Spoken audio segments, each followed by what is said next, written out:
Hello friends, welcome to real estate real plots in Markapuram districts. So ఒక highway bit సేల్కి వచ్చింది. Just overview చూపిస్తాను. ఇది నచ్చితే షార్ట్ లాగా తీస్తాను. ఇది నచ్చితే మీరు కంప్లీట్ వీడియోనే చూసుకోండి. ఒకసారి ఓవర్వ్యూ చూపిస్తాను చూడండి. ఈ రోడ్డు వచ్చేసి మార్కాపురంకి వెళ్ళుద్ది. సో స్ట్రైట్కి వెళ్తే మార్కాపురము వెళ్ళుద్ది. సో యాజ్ ఇట్ ఈజ్ ఇలా ఆపోజిట్ వెళ్తే మీరు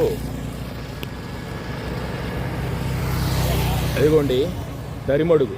ఓకే, ఇక్కడ నుంచి హైవేలు 2-3 రకాలుగా చీలుతాయి. సో ఈ ఏరియాలో మనకు ఒక రోడ్ బిట్ అనేది సేల్కి వచ్చింది. సో కంప్లీట్ డీటెయిల్ వీడియో అనేది పోస్ట్ చేస్తాను. సో ఇలాంటి మంచి ఇన్ఫర్మేటివ్ వీడియోస్ కోసం మన ఛానల్ లైక్ చేయండి, షేర్ చేయండి, సబ్స్క్రైబ్ చేయండి. Real estate real plots Markapuram districts. Like, share, subscribe friends. Bye.